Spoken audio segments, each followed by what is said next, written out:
According to Dana White, there's plans for Leon Edwards versus Khamzat Shamaev to headline on Wednesday, Wednesday, January 20th, which would take place in Abu Dhabi on Fight Island. This is very, very interesting. We talked about it potentially happening like early 2021 or maybe like March or stuff like that, mainly because of the issues, the complications that Leon had in terms of getting the virus and healing and whatnot. I just want to look back and see what the timeline is for like what has been reported so far about Leon and getting the virus.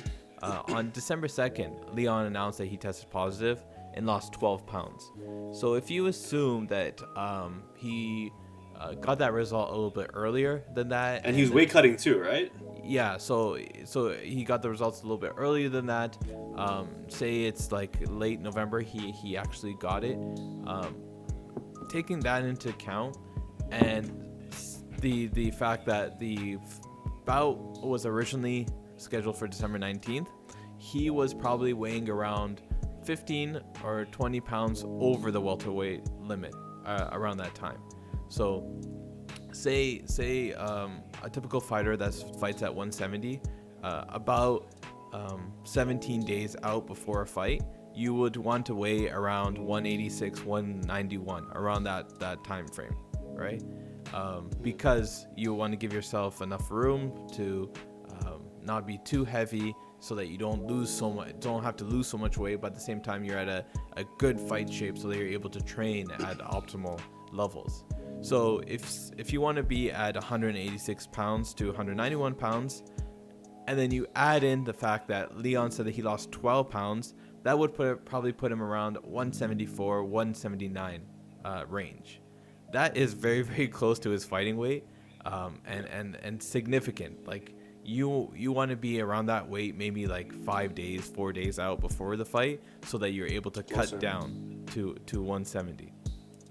So Dana said that he's preparing for January 20th. That would give both fighters enough time to prepare, about like a month. But that also, you have to take into account, Leon has to build back up to that weight. He has to get back healthy while training and then preparing for another weight cut. I think this is very underplayed right now. I'm sure Leon is not going to complain about it. He's not going to make excuses. He's not going to say anything about it. But physically, mentally, physically, he's probably has maybe loss of taste and smell. I don't know what the severity other than the weight loss has impacted him, but he could have fatigue issues, lung issues. The list goes on from this virus. I think Leon in this fight is going to be very diminished. We are not going to see a Leon at 100%. We'll probably see him at most 70%, if you want to quantify it. And he's not going to make any excuses.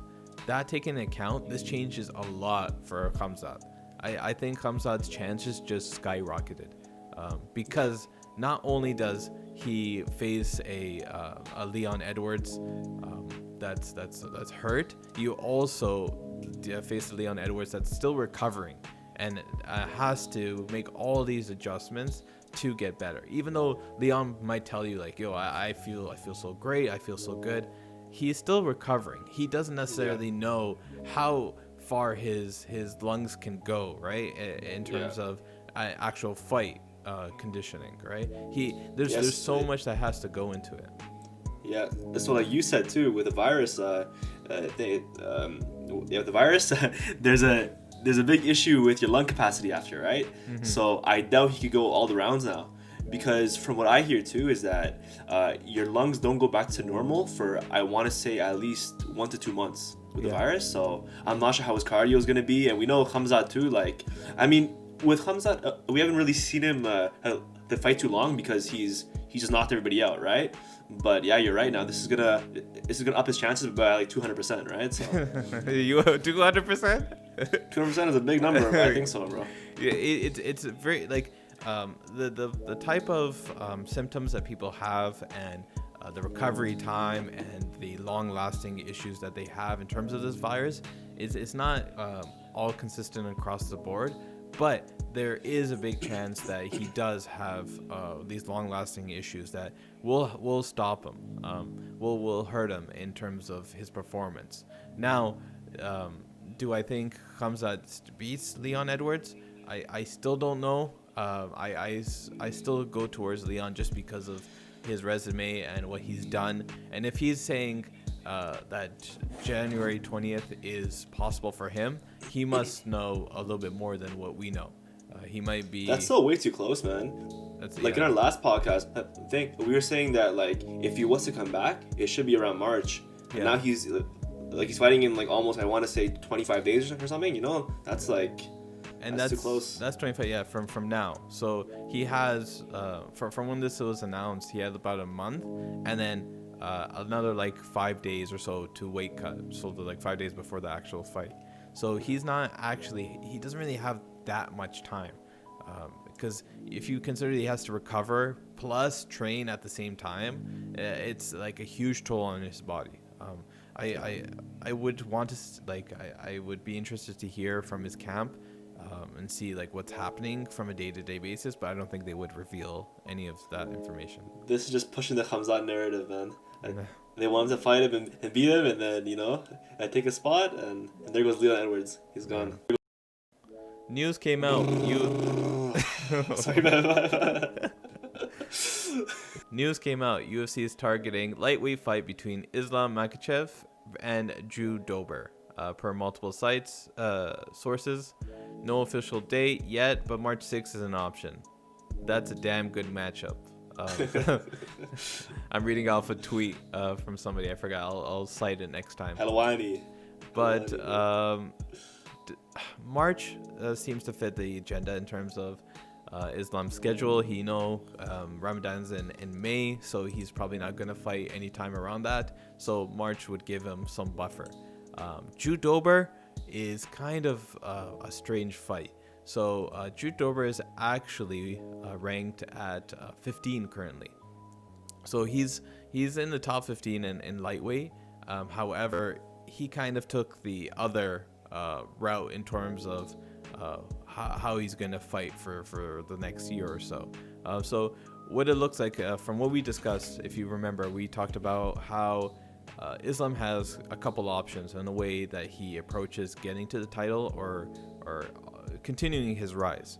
So one is just essentially just staying as active as possible, fighting as many people as possible, or sticking to a route where you're picking opponents in the top 10, top 5 that you can beat and get to the title fight sooner.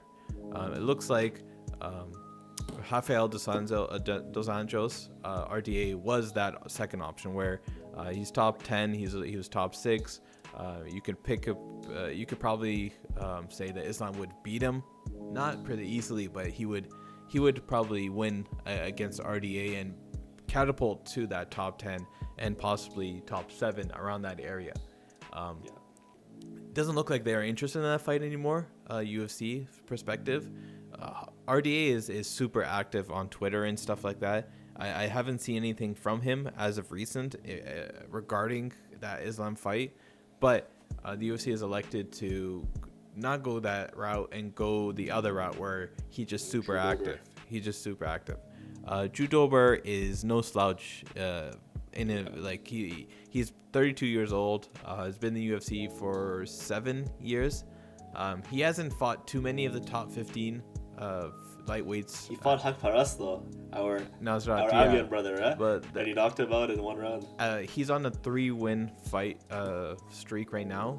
The notable names that he's beaten, especially the ones that are on the rise, like young guys that UFC wouldn't mind being stars or wouldn't mind having wins, would be Alexander Hernandez and your boy Nasrat. Nasrat, our boy. He won the last 3 fights all by TKO or KO in the first or second round. So I went through some of his fights, and what I got from him is that he's a pressure fighter that pushes a pace and comes forward the entire fight. This guy does not go backwards. He fights peekaboo as well too. If If you see him fight, like Yeah. he fights like with his gloves super close to his chin, and he just pushes. Yeah, which is kind of why this next point is his defense to Good time for takedown is decent. Sorry, his takedown defense is decent. And what he does is that if he gets taken down, he tries to get up as quickly as possible, or he stays active on the bottom. Other than that, he doesn't really have the best sweeps. He doesn't have the best grappling overall in terms of trying to gain better position and then use that to get up or anything like that. So basically, what you're saying is that he's not close to Islam's level in wrestling. Yeah. So in terms of grappling, Islam is much better in that avenue. Judober does have power in his hands, great timing, slipping, strike, and returning strikes. To your point, where he has that boxer kind of stance where he will continually go with pressure, but he will take his time and try to slip your punches in return. He has good hands, which is what I'm trying to say. He's very, very bouncy, but he does take a lot of damage. A lot of times, he's type of fighter where he'll take a punch to give a punch, and he will. Reminds me of Gaethje.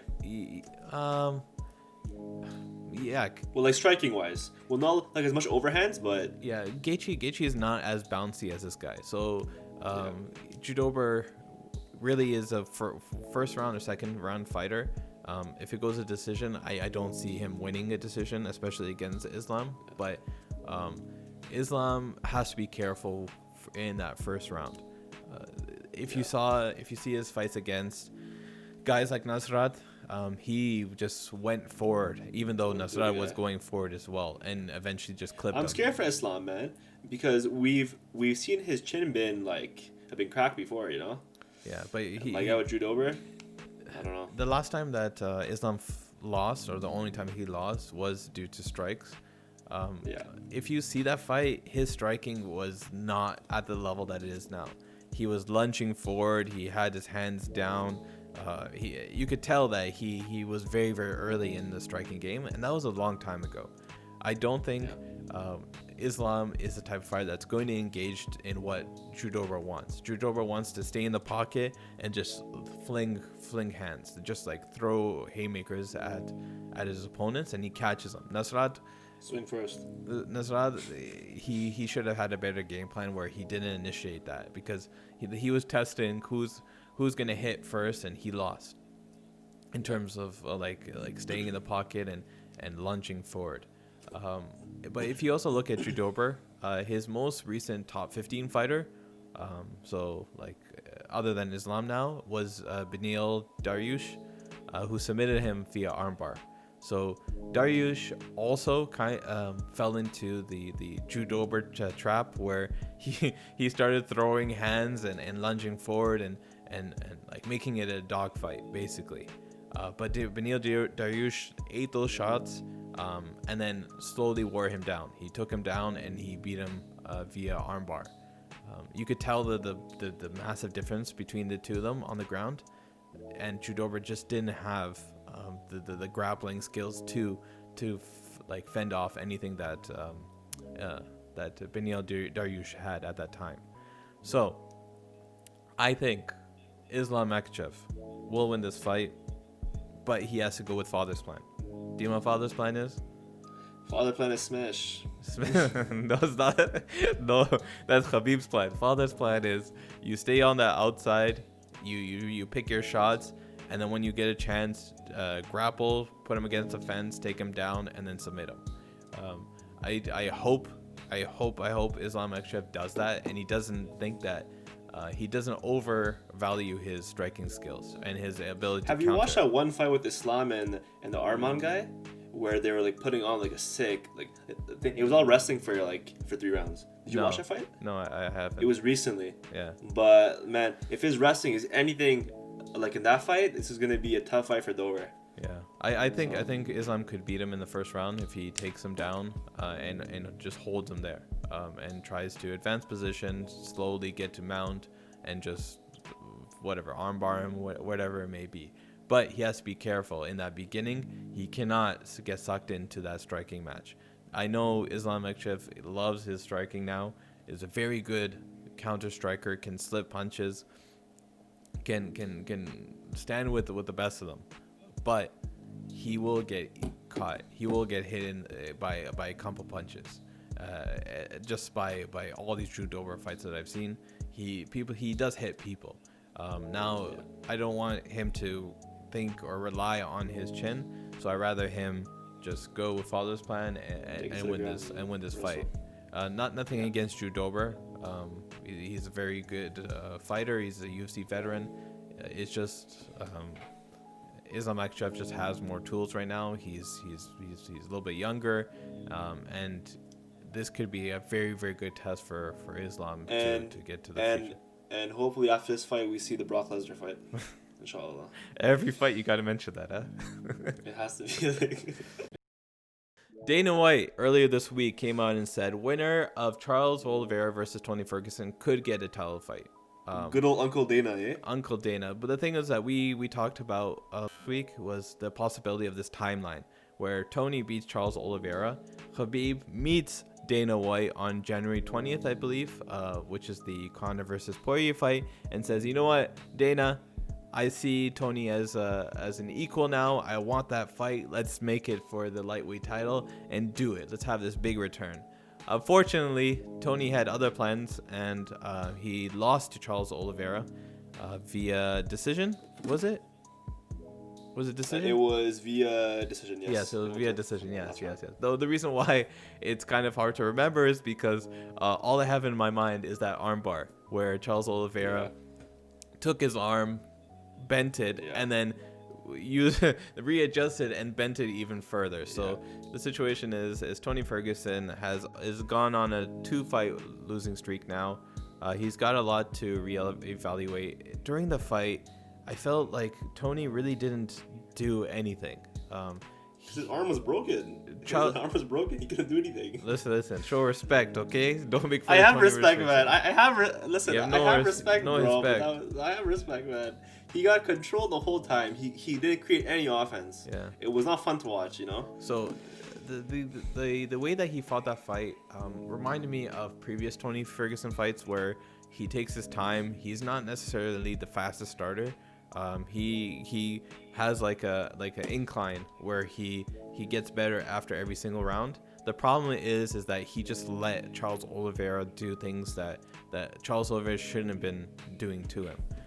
Charles Oliveira used the just engaging strategy where he just stayed outside, low kicks, calf kicks over and over again to slow down Tony Ferguson.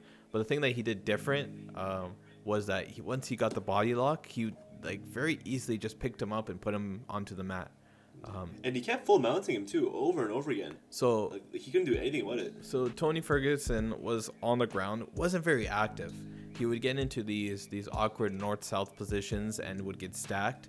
I think maybe he was trying to do some sort of submission, maybe transition to like an omoplata. I don't know, maybe a triangle. He was going for a triangle, but then it's very hard. It's very hard to get a high-level, world-class jiu-jitsu player to fall into a triangle because there's easy ways to avoid it and to sense that it's coming.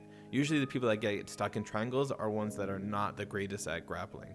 So I don't think Tony Ferguson wouldn't understand that. Like, he's not gonna go for a triangle as his main thing. I saw that he went for a Dars from the bottom, but overall he really struggled. He really struggled for in terms of trying to be active on the bottom, stop any transitions.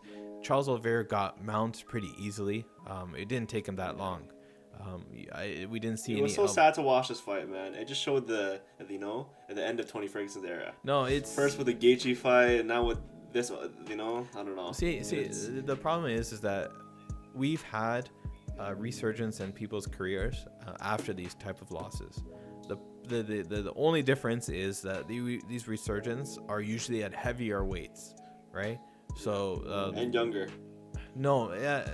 So no, that's what I'm referring to. So older guys having resurgences at older ages. At higher weight classes happen more often, right? So you have guys heavyweight like Andrei Arlovsky that had a great comeback.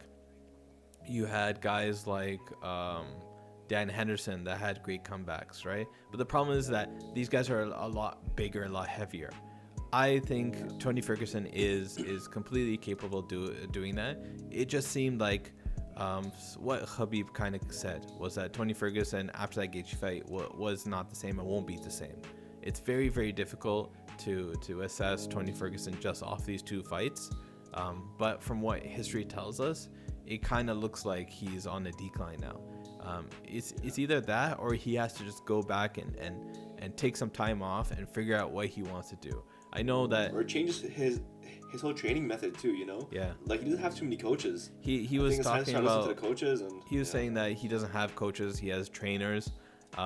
He started talking about like charity outreach programs that he's been doing where he's helping out the community, and he's not necessarily focusing just on himself anymore. Or that's my take on it. I'm not sure if that's exactly the right quotes, but I think there's still a lot left with Tony Ferguson in the tank, especially with the type of person he is and the type of fighter that he is and the way he trains.